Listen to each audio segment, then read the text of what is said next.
com mais uma postagem sobre o pré-tribulacionismo.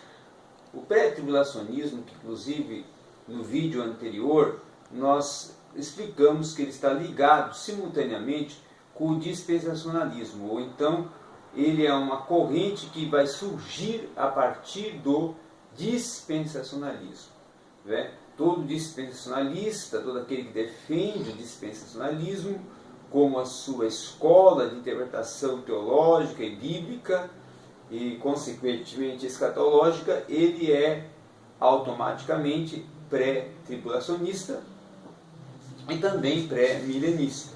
E explicamos o que vem a ser pré-tribulacionista no vídeo anterior. Mas continuando hoje, defendendo um pouco mais, explicando, abrindo a sua mente para compreender um pouco mais sobre a questão do pré-tribulacionismo, é importante você entender uma questão.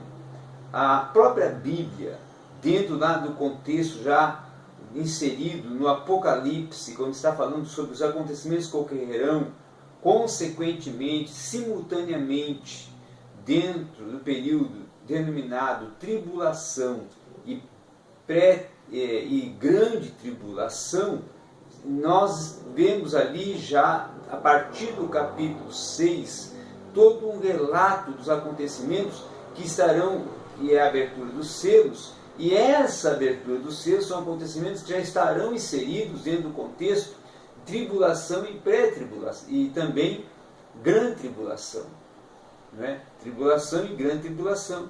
Agora, lá em Apocalipse 7, quando já está dentro da circunstância, dentro da situação, e logo já no princípio dos acontecimentos, tem um texto que nos dá muita convicção e fundamento de livramento da igreja, de retirada da igreja, de retirada dos escolhidos, dos separados, para que esses não estejam dentro do período, dentro do contexto, da circunstância, dentro da situação que vai ocorrer, como os que estiverem debaixo do domínio ou sob o domínio do anticristo no período tribulação e grande tribulação. E quando eu falo domínio anticristo, no período de tribulação e grande tribulação, é bom nós entendermos que o anticristo começa a dominar totalmente na sua abrangência no segundo período, que é a grande tribulação. Na tribulação, quem está operando, quem está atuando, quem está dominando é o falso profeta. Porque ele vem preparando o caminho para a entrada total e o domínio total do anticristo a partir ali do período da grande tribulação, ou seja, da segunda e última parte dos 3 anos e meio.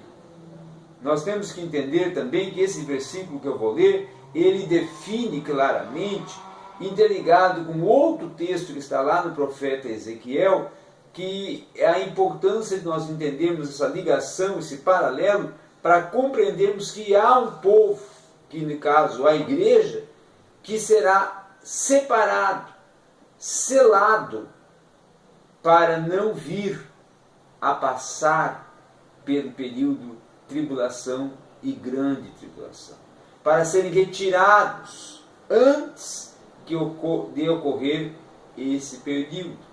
E nós vemos também, dentro do contexto de Apocalipse 6 até o Apocalipse 20, que a igreja não é mencionada nesses textos. E se a igreja estivesse dentro do período de tribulação e grande tribulação, ela seria mencionada por João. Mas ela não é mencionada por João. Ela não é exclusivamente apresentada dentro do contexto de Apocalipse 6 a Apocalipse 20. E Apocalipse 7, o versículo 3, que é justamente o versículo que eu quero mencionar, e que nós já discutimos um pouco sobre ele, diz o seguinte: dizendo, não danifiqueis a terra, ou seja, não deixai ocorrer todas as catástrofes que haverão de acontecer sobre a terra no período de tribulação e grande tribulação. nem o mar, nem as árvores. Por que mar e árvores é mencionado? Porque a natureza será abalada com os efeitos cataclísmicos que ocorrerão no período de tribulação e grande tribulação, até que hajamos assinalado na testa os servos do nosso Deus, ou seja, até que tenhamos separado, até que tenhamos registrado, até que tenhamos documentado, autenticado e separado, como selados, como guardados. Aí, depois disso ocorrer, então pode ser danificada a terra, aí então pode ser danificado o mar, pode ser danificada as árvores, e aí pode vir todas as catástrofes que virão com a abertura dos selos, com a abertura das taças, com a abertura com a soar das trombetas e com o derramar das taças da ira do nosso Deus.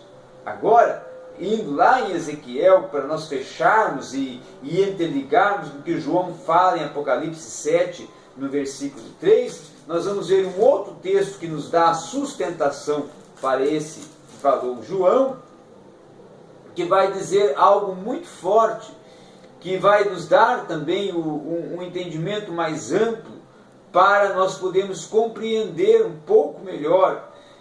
É importante mencionar até Ezequiel, porque mencionando Ezequiel, nós podemos compreender um pouquinho melhor sobre a questão de que Ezequiel também é um profeta escatológico, e Ezequiel também é alguém que tem um entendimento, está trazendo uma profecia que vai de encontro ao que será tratado dentro do contexto que nós estamos vendo ocorrer no período de tribulação e grande tribulação, não é?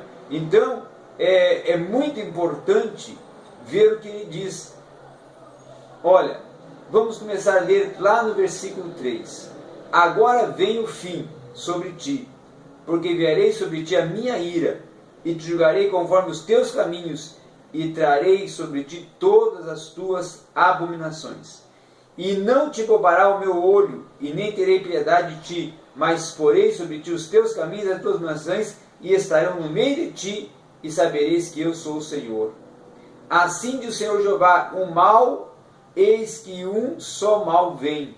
Vem o fim vem, despertou contra ti, eis que vem. Vem a tua sentença, ó habitante da terra. Vem o tempo, chegado é o dia da turbação, e não da alegria sobre os montes. Agora depressa derramarei o meu furor sobre ti, e cumprirei a minha ira contra ti, e te julgarei conforme os teus caminhos, e porei sobre ti todas as tuas abominações.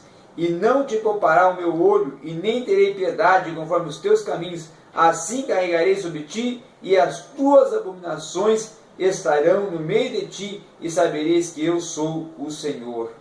Então, é justamente um momento que está apresentando aqui Ezequiel, o momento da grande tribulação. O momento que o sofrimento tomará conta de uma tal forma que a terra será sacudida. E a igreja não passa por esse momento, porque justamente Ezequiel vai colocar que aqui um texto que nós já vamos ler, que a igreja será, não a igreja, mas os servos, os santos, os escolhidos, os separados, serão selados, para que não venha a acontecer esse momento sobre a vida deles, para que não venham a passar por essa circunstância, para que não venham a se colocar em uma situação que venha eles estarem também incluídos nesta situação.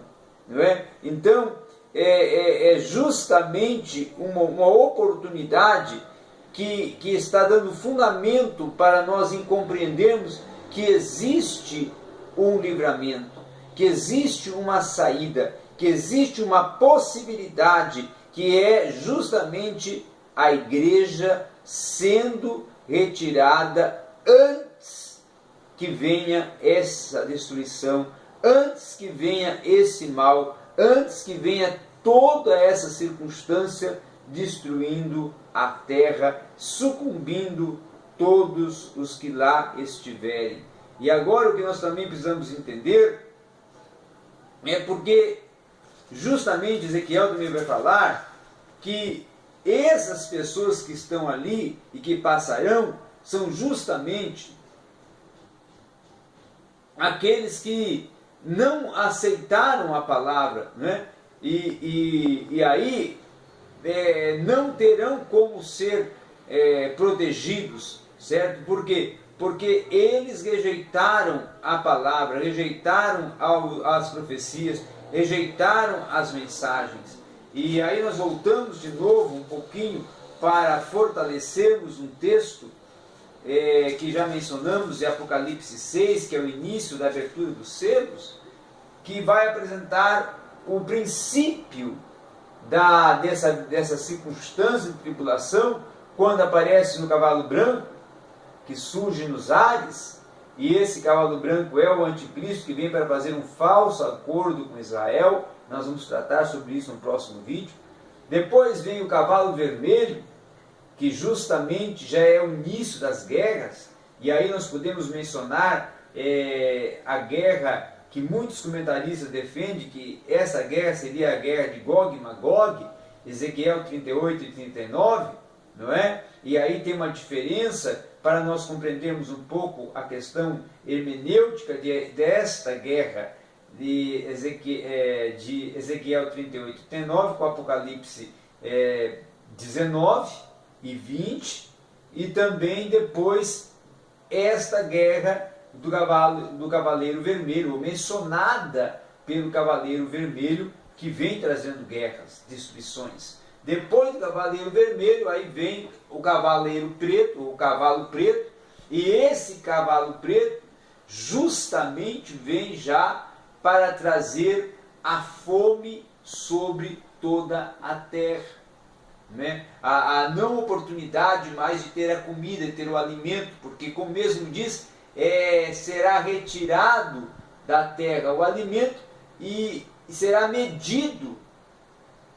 Olha que diz bem o texto: uma medida de trigo por 1 dinheiro e 3 medidas de cevada por 1 dinheiro, e não danifiqueis o azeite e o vinho. Ou seja, não vai ter o alimento suficiente e será restringido o alimento, né? Será feita uma seleção, uma restrição, para que todos venham, ou os que adquirirem o alimento, ou conseguirem adquirir, venham a ter que se alimentar de uma forma limitada e controlada pelo próprio governo do anticristo. E aí depois vem o cavalo amarelo, que é o último cavalo, que este já vem trazendo as doenças, vamos dizer assim, todos os tipos de chagas, de doenças, porque ele é a própria morte. E a morte que vai vir através de doenças, através de circunstâncias, de pragas, de chagas que virão sobre a terra.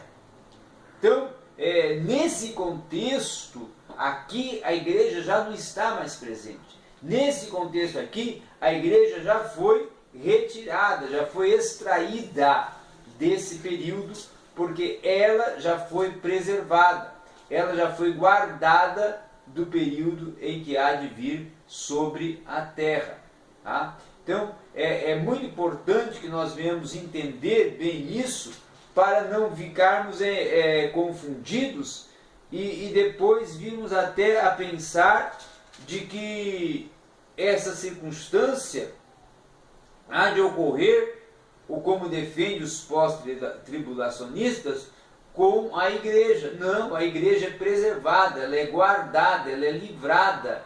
Ela não vai passar por esse momento, porque Cristo venceu e Cristo por nós morreu, e pelo seu sangue nós já garantimos a vida eterna, a salvação, e assim não temos a condição e não temos o porquê passarmos por um período de grande tribulação, ou seja, virmos a ser atribulados e atormentados. Mas eu vou continuar no próximo vídeo tratando mais sobre as questões do pré-tribulacionismo e falando até um pouquinho do anticristo, sobre a questão do sinal do anticristo, né? O sinal da besta, que é tão debatido hoje, que as pessoas falam e mencionam e discutem sobre chip, se é um chip. A Bíblia não fala que é um chip.